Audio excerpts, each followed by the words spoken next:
ನಿಮ್ಮೆಲ್ಲರಿಗೂ ಆತ್ಮೀಯವಾದ ಸ್ವಾಗತ. ಪರಾಭವ ನಾಮ ಸಂವತ್ಸರದ ಯುಗಾದಿ ಹಬ್ಬದ ಮುಂಗಡ ಶುಭಾಶಯಗಳು.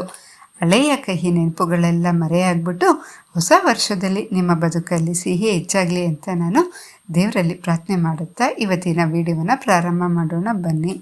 ಕಾಲ ಬದಲಾದಂತೆ ಗ್ರಹಗಳ ಸ್ಥಾನವು ಬದಲಾಗುತ್ತೆ. ಅದರ ಜೊತೆ ನಮ್ಮ ಜೀವನದ ಗ್ರಾಫ್ ಕೂಡ ಏರುಪೇರಾಗುತ್ತೆ.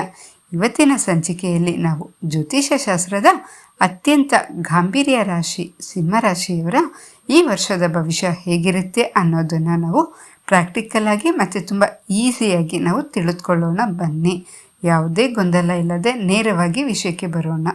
ಮೊದಲಿಗೆ ಪಂಚಾಂಗದ ಲೆಕ್ಕಾಚಾರದ ಪ್ರಕಾರ ಈ ವರ್ಷದ ನಿಮ್ಮ ಅಂಕಗಳು ಹೇಗಿದೆ ಅಂತ ನೋಡೋಣ ಬನ್ನಿ.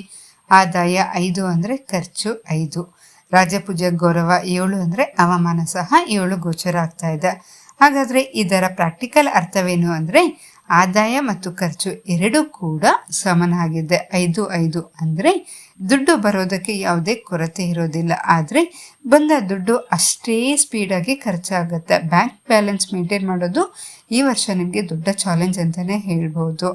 ಇನ್ನು ಗಮನಿಸಬೇಕಾದ ಇನ್ನೊಂದು ಮುಖ್ಯವಾದ ವಿಚಾರ ಏನು ಅಂದರೆ ಗೌರವ ಮತ್ತು ಅವಮಾನ. ಸಮಾಜದಲ್ಲಿ ನಿಮ್ಮ ಕೆಲಸಕ್ಕೆ ಸಿಕ್ಕಾಪಟ್ಟೆ ಮೆಚ್ಚುಗೆ, ಪ್ರಶಸ್ತಿ, ಗೌರವ ಸಿಗುತ್ತೆ. ಆದರೆ ಅದೇ ಹೊತ್ತಿಗೆ ನೀವು ಮಾಡೋ ಒಂದು ಸಣ್ಣ ತಪ್ಪು ಕೂಡ ದೊಡ್ಡ ಮಟ್ಟದಲ್ಲಿ ಟ್ರೋಲ್ ಆಗೋ ಅಥವಾ ಅಪವಾದ ತರೋ ಸಾಧ್ಯತೆ ಕೂಡ ಗೋಚರ ಆಗ್ತಾ ಇದೆ. ಹಾಗಾಗಿ ನಿಮ್ಮ ನಡೆ ನುಡಿ ಬಗ್ಗೆ ನೀವು ಸದಾ ಹುಷಾರಾಗಿರಿ. ಈ ವರ್ಷ ಮುಖ್ಯವಾಗಿ ಶನಿ ಭಗವಂತನು ನಿಮ್ಮ ರಾಶಿಯಿಂದ 8ನೇ ಮನೆಯಲ್ಲಿ ಸಂಚಾರ ಮಾಡ್ತಾ ಇದ್ದಾರೆ. ಇದನ್ನೇ ಅಷ್ಟಮ ಶನಿ ಅಂತ ಹೇಳೋದು. ಇದು ತುಂಬ ತುಂಬಾ ಹುಷಾರಾಗಿರುವಂತಹ ಕಾಲ ಅಂತಲೇ ಹೇಳಬೇಕು. ಆದರೆ ಒಂದು ಖುಷಿ ವಿಚಾರ ಏನು ಅಂದರೆ ಇದೇ ವರ್ಷ ಜೂನ್ವರೆಗೂ ಗುರುಗ್ರಹ 11ನೇ ಮನೆಯಲ್ಲಿ ಅಂದರೆ ಲಾಭಸ್ಥಾನದಲ್ಲಿರೋದ್ರಿಂದ ಅಷ್ಟಮ ಶನಿಯ ನಕಾರಾತ್ಮಕ ಪ್ರಭಾವಗಳು ಸ್ವಲ್ಪ ಮಟ್ಟಿಗೆ ಕಡಿಮೆ ಆಗುತ್ತೆ ಅಂತಲೇ ಹೇಳ್ಬೋದು. ಜೂನ್ ಆದಮೇಲೆ ಗುರು 12ನೇ ಮನೆಗೆ ಹೋಗೋದ್ರಿಂದ ನಿಮಗೆ ಖರ್ಚುಗಳು ಹೆಚ್ಚಾಗುತ್ತೆ. ಈಗ ಪ್ರಮುಖ ರಂಗಗಳಲ್ಲಿ ಈ ಗ್ರಹಗಳ ಪ್ರಭಾವ ಹೇಗಿದೆ ಅಂತ ನೋಡೋಣ ಬನ್ನಿ. ಬಣ್ಣದ ಲೋಕದಲ್ಲಿರೋ ಸಿಂಹರಾಶಿಯವರಿಗೆ ಇದು ಅತ್ಯಂತ ನಿರ್ಣಾಯಕ ವರ್ಷ ಅಂತಲೇ ಹೇಳ್ಬೋದು. ರಾಜ್ಯಪೂಜಾ ಗೌರವ 7 ಇರೋದ್ರಿಂದ ನಿಮ್ಮ ಕಂಟೆಂಟ್ ವೈರಲ್ ಆಗ್ಬೋದು. ನಿಮ್ಮ ಸಿನಿಮಾಗಳಿಗೆ ಅಥವಾ ಟಿವಿ ಶೋಗಳಿಗೆ ದೊಡ್ಡ ಬ್ರೇಕ್ ಸಹ ಸಿಗ್ಬೋದು. ಆದರೆ ನೀವು ಕ್ಯಾಮ್ರಾ ಮುಂದೆ ಮಾತನಾಡಬೇಕಾದ್ರೆ ಅಥವಾ ಸೋಷಿಯಲ್ ಮೀಡಿಯಾದಲ್ಲಿ ಪೋಸ್ಟ್ ಹಾಕಬೇಕಾದ್ರೆ ಹುಷಾರಾಗಿ ನೀವು ಅದನ್ನು ಪೋಸ್ಟ್ ಮಾಡಿ. ಯಾಕೆ ಅಂದರೆ ಅವಮಾನ ಕೂಡ 7 ಇರೋದ್ರಿಂದ ನಿಮ್ಮ ಸಣ್ಣ ಹೇಳಿಕೆಗಳೇ ದೊಡ್ಡ ಕಾಂಟ್ರವರ್ಸಿ ಸೃಷ್ಟಿಸೋ ಅಪಾಯ ಇದೆ ಅಂತಲೇ ಹೇಳ್ಬೋದು. ಪಬ್ಲಿಸಿಟಿ ಜೊತೆಗೆ ವಿವಾದಗಳು ಸಹ ಉಚಿತವಾಗಿ ಬರೋ ವರ್ಷ ಅಂತಲೇ ಹೇಳ್ಬೋದು. ರಾಜಕಾರಣಿಗಳಿಗೆ ಈ ವರ್ಷ ಪವರ್ ಮತ್ತು ಒತ್ತಡ ಎರಡು ಜೊತೆಯಲ್ಲೇ ಇರುತ್ತೆ ಅಂತಲೇ ಹೇಳ್ಬೋದು. ಜನಬೆಂಬಲ ಮತ್ತು ಪಕ್ಷದ ವರಿಷ್ಠರ ಕೃಪೆ ನಿಮ್ಮ ಮೇಲಿರುತ್ತೆ ಅಂತಲೇ ಹೇಳ್ಬೋದು. ದೊಡ್ಡ ಹುದ್ದೆ ಅಥವಾ ಟಿಕೆಟ್ ಸಿಗೋ ಯೋಗ ಸಹ ಗೋಚರ ಆಗ್ತಾ ಇದೆ. ಆದರೆ ಅಷ್ಟಮ ಶನಿಯ ಪ್ರಭಾವದಿಂದ ವಿರೋಧಿಗಳು ನಿಮ್ಮ ಹಳೆಯ ಫೈಲ್ಗಳನ್ನ ಮತ್ತೆ ಓಪನ್ ಮಾಡಿಸ್ಬೋದು. ಕೋರ್ಟ್ ಕಚೇರಿ ಕಾನೂನು ತೊಡಕುಗಳು ಎದುರಾಗ್ಬೋದು. ನೀವು ಅತಿಯಾಗಿ ಹೆಚ್ಚು ನಂಬಿದವರೇ ನಿಮ್ಮ ಸೀಕ್ರೆಟ್ಸ್ಗಳನ್ನ ಲೀಕ್ ಮಾಡೋ ಸಾಧ್ಯತೆ ಸಹ ಹೆಚ್ಚಾಗಿ ಗೋಚರ ಆಗ್ತಾ ಇದೆ. ಹಾಗಾಗಿ ನಿಮ್ಮ ರಣತಂತ್ರಗಳು ಗುಪ್ತವಾಗಿದ್ರೆ ತುಂಬಾ ಒಳ್ಳೆಯದು. ಇನ್ನು ಈ ವರ್ಷ ಸಿಂಹರಾಶಿಯ ಉದ್ಯೋಗಸ್ಥರಿಗೆ ಹೇಗಿರುತ್ತೆ ಅಂತ ನಾವು ನೋಡೋದಾದರೆ ಜೂನ್ವರೆಗಿನ ಸಮಯ ನಿಮಗೆ ಗೋಲ್ಡನ್ ಪೀರಿಯಡ್ ಅಂತಲೇ ಹೇಳ್ಬೋದು. ನಿಮಗೆ ಪ್ರಮೋಷನ್ ಅಥವಾ ಸ್ಯಾಲ್ರಿ ಹೈಕ್ ಸಹ ನೀವು ನಿರೀಕ್ಷೆಯನ್ನು ಮಾಡ್ಬೋದು. ಆದರೆ ಜೂನ್ ಆದಮೇಲೆ ಆಫೀಸ್ ಪಾಲಿಟಿಕ್ಸ್ ತುಂಬಾ ಹೆಚ್ಚಾಗುತ್ತೆ. ಬೇಡದ ಟ್ರಾನ್ಸ್ಫರ್ಗಳು ಅಥವಾ ಕೆಲಸದಲ್ಲಿ ಒತ್ತಡ ನಿಮ್ಮನ್ನು ಹೈರಾಣ್ ಮಾಡ್ಬೋದು. ಇರೋ ಕೆಲಸವನ್ನು ನೀವು ಶ್ರದ್ಧೆಯಿಂದ ಮಾಡ್ಕೊಂಡು ಹೋಗೋದು ನಿಮ್ಮ ಜಾಣತನ ಆಗುತ್ತೆ.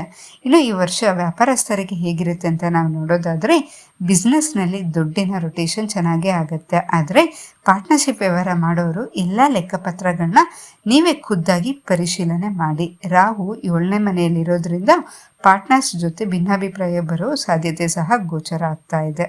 ಈ ವರ್ಷ ಸಿಂಹರಾಶಿಯವರಿಗೆ ಕೌಟುಂಬಿಕ ವಿಚಾರ ಹೇಗಿರುತ್ತೆ ಅಂತ ನಾವು ನೋಡೋದಾದರೆ ಮನೆಯಲ್ಲಿ ನಿಮ್ಮದೇ ನಡೀಬೇಕು ಅನ್ನೋ ಸಿಂಹದ ಸ್ವಭಾವವನ್ನು ಸ್ವಲ್ಪ ಬದಿಗಿಟ್ಬಿಟ್ಟು ನಿಮ್ಮ ಸಂಗಾತಿಯ ಮಾತಿಗೂ ನೀವು ಬೆಲೆ ಕೊಡಿ. ಸಂಸಾರದಲ್ಲಿ ಅಹಂಕಾರ ಬೇಡ, ಅಡ್ಜಸ್ಟ್ಮೆಂಟ್ ಇರಲಿ. ವಿದ್ಯಾರ್ಥಿಗಳಿಗೆ ಕೇತು ಜನ್ಮರಾಶಿಯಲ್ಲೇ ಇರೋದ್ರಿಂದ ಓದಿನಿಂದ ಗಮನ ಬೇರೆ ಕಡೆ ಹೋಗೋ ಸಾಧ್ಯತೆ ಸಹ ಗೋಚರ ಆಗ್ತಾ ಇದೆ. ಇದರಿಂದ ನೀವು ಮೊಬೈಲ್ ಮತ್ತು ಸೋಷಿಯಲ್ ಮೀಡಿಯಾನ ಯೂಸ್ ಮಾಡೋದು ಕಡಿಮೆ ಮಾಡಿದರೆ ಮಾತ್ರ ನಿರೀಕ್ಷಿತ ರಿಸಲ್ಟ್ ಸಿಗುತ್ತೆ ಅಂತಲೇ ಹೇಳ್ಬೋದು. ಸಿಂಹರಾಶಿಯವರಿಗೆ ಆರೋಗ್ಯ ವಿಚಾರ ನೋಡೋದಾದರೆ ಅಷ್ಟಮ ಶನಿ ಇರೋದ್ರಿಂದ ಹೆಲ್ತ್ ವಿಚಾರದಲ್ಲಿ ನೀವು ನೆಗ್ಲೆಕ್ಟ್ ಮಾಡೋಕ್ಕೆ ಹೋಗಬೇಡಿ. ಜೀರ್ಣಕ್ರಿಯೆ ಸಮಸ್ಯೆಗಳು, ಬೆನ್ನೋವು, ಕೀಲ್ನೋವು ಕಾಣಿಸ್ಕೊಬೋದು. ಹಾಗೆಯೇ ಗಾಡಿ ಓಡಿಸ್ಬೇಕಾದ್ರೆ ನೀವು ಟ್ರಾಫಿಕ್ ರೂಲ್ಸ್ನ ಕಡ್ಡಾಯವಾಗಿ ಫಾಲೋ ಮಾಡಿ. ರಫ್ ಡ್ರೈವಿಂಗ್ ಬೇಡವೇ ಬೇಡ. ಸಿಂಹ ರಾಶಿಯವರ ಈ ವರ್ಷದ ಲಕ್ಕಿ ನಂಬರ್ ಬಂದು 1, 5. ಲಕ್ಕಿ ಡೇ ಭಾನುವಾರ ಮತ್ತು ಬುಧವಾರ.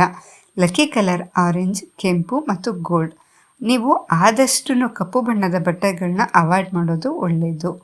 ಸಿಂಹ ರಾಶಿಯವರು ಉತ್ತಮ ಫಲಿತಾಂಶವನ್ನು ಶೀಘ್ರವಾಗಿ ಪಡೆಯೋದಕ್ಕೆ ಮಾಡ್ಕೋಬೇಕಾದ ಸರಳ ಪರಿಹಾರಗಳು ಏನು ಅಂದರೆ, ನೀವು ಪ್ರತಿ ಶನಿವಾರ ನೀವು ಶನಿ ದೇವಸ್ಥಾನ ಅಥವಾ ಆಂಜನೇಯ ದೇವಸ್ಥಾನಕ್ಕೆ ಭೇಟಿ ನೀಡಿಬಿಟ್ಟು ಅಲ್ಲಿ ನೀವು ಎಳ್ಳೆಣ್ಣೆಯಿಂದ ದೀಪವನ್ನು ಹಚ್ಚಿ, ಹಾಗೆಯೇ ಹನುಮಾನ್ ಚಾಲೀಸವನ್ನು ಪಠಿಸೋದ್ರಿಂದ ಸಹ ನಿಮಗೆ ಆತ್ಮವಿಶ್ವಾಸ ಹೆಚ್ಚಾಗುತ್ತೆ.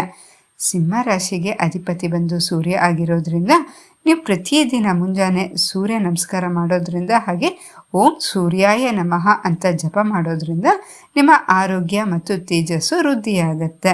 ಹಾಗೆ ಮಾನಸಿಕ ಒತ್ತಡವನ್ನು ನೀವು ಕಡಿಮೆ ಮಾಡ್ಕೊಬೇಕು ಅಂದರೆ ದಿನಕ್ಕೆ ಕನಿಷ್ಠ ಪಕ್ಷ ಏನಿಲ್ಲ ಅಂದರೂ ಒಂದು 10ರಿಂದ 15 ನಿಮಿಷ ಧ್ಯಾನ ಮಾಡೋದನ್ನು ರೂಢಿಸ್ಕೊಂಡ್ರೆ ಒಳ್ಳೆಯದು.